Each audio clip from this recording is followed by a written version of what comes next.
Home science के textile branch के बारे में पढ़ेंगे। टेक्सटाइल, जो कि हिंदी में हम उसको वस्त्र विज्ञान कहते हैं। वस्त्र हमारे जीवन में कितना उपयोगी है, ये बातें तो सभी को पता है, लेकिन ये इसकी उत्पत्ति कैसे हुई, ये कैसे इसका निर्माण हुआ, इसके बारे में हम जानेंगे। और रेशे से वस्त्र की उत्पत्ति हुई, कैसे हुई, कितने प्रकार के रेशे होते हैं, इसके बारे में हम आज जानेंगे। रेशे का वर्गीकरण। सबसे पहले तो हम जानेंगे कि रेशे कैसे प्राप्त होता है और कैसे वस्त्र निर्माण होता है। सबसे पहले जैसे हमारा शरीर कोशिकाओं से मिलकर बना है, उसी तरह हमारा वस्त्र रेशे से निर्माण हुआ है। सबसे पहले रेशा बनता है, रेशा के बाद उसकी स्पिनिंग होती है, जिसको हिंदी में कटाई कहते हैं। फिर स्पिनिंग से हमको धागा प्राप्त होता है, उसके बाद धागा से फिर हम उसको वेविंग करते हैं, बुनाई करते हैं, फिर वो हमको कपड़ा प्राप्त होता है और फिर कपड़े से पहनने वाला कपड़ा बनता है। अब हम जानेंगे कि रेशे को कितने भागों में बांटा जाता है, जो कि लंबाई के अनुसार रेशे को हम 2 भागों में बांटते हैं।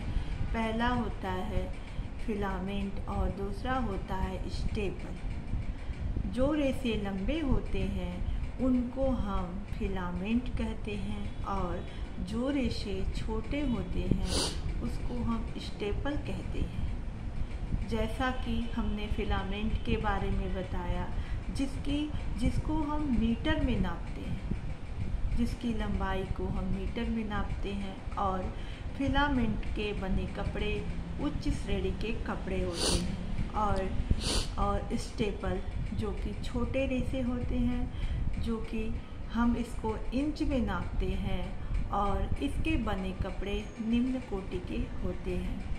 और हम आगे जानेंगे कि रेशे का वर्गीकरण, जो कि स्रोत के आधार पर, तो उसको हम 2 भागों में बांटते हैं। एक होता है प्राकृतिक रेशा और दूसरा होता है कृत्रिम रेशा।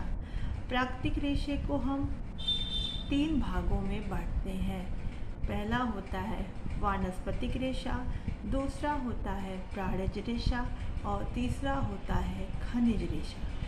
वानस्पतिक रेशा में जो कि हमको पेड़ पौधों से प्राप्त होते हैं, जैसे कपास, लीलन, कापोक, जूट, हैम, मनीला, अवाका, रेमी, हैम इत्यादि। और प्राणज रेशा, जो कि हमको प्राणी से प्राप्त होता है, जीव से प्राप्त होता है, जैसे ऊन और सिल्क। ऊन जो कि हमको भेड़, बकरी, ऊँट, खरगोश आदि से प्राप्त होते हैं। और सिल्क जिसको हम रेशम कहते हैं, जो कि यह बॉम्बॉक्सी नामक कीड़ा, जो कि शहतूत के पेड़ पे पाला जाता है, उससे हमको यह सिल्क प्राप्त होता है, जिसे वस्त्रों की रानी भी बोला जाता है। हमारे वस्त्र जगत में सबसे ज़्यादा महत्व सिल्क को ही जाना जाता है, क्योंकि इसमें जो आकर्षक, जो चमक होती है, अन्य किसी भी रेशे में प्राप्त नहीं होती। और अब हम कृत्रिम रेशों के बारे में पढ़ेंगे। एक बताना मैं भूल गई, खनिज रेशा प्राकृतिक के अंतर्गत आता है। मैंने बताया वानस्पतिक रेशा और प्राणज रेशा, और तीसरा होता है खनिज रेशा। खनिज रेशा में सोना, चांदी और एस्बेस्टस होता है, जो कि हम इन तीनों से हम कपड़ा बनाते हैं। और हम अब पढ़ेंगे कृत्रिम रेशे के बारे में। कृत्रिम रेशा को हम कई तरीके से हम देखते हैं, जो कि मानव निर्मित सबसे पहले मानव निर्मित रेशा जो कि रेयान हुआ और नायलॉन हुआ, आर्लान हुआ, डेक्रान,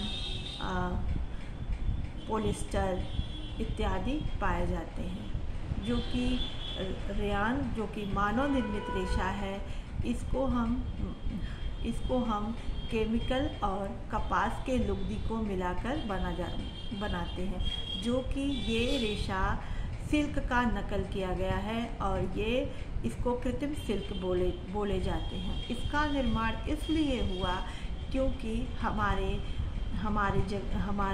देश में और विभिन्न जगहों में सिल्क का जो बना कपड़ा इतना आकर्षक और सुंदर था और इसकी कमी थी और इतना महंगा था कि इसको देखते हुए हमारे वैज्ञानिकों ने इससे एक कृत्रिम रेशा का निर्माण किया, जो कि कृत्रिम सिल्क के नाम से जाना जाता है, जिसको बनाने के लिए कपास और कपास के लुगदी और केमिकल को मिलाकर इस रेशा को तैयार किया।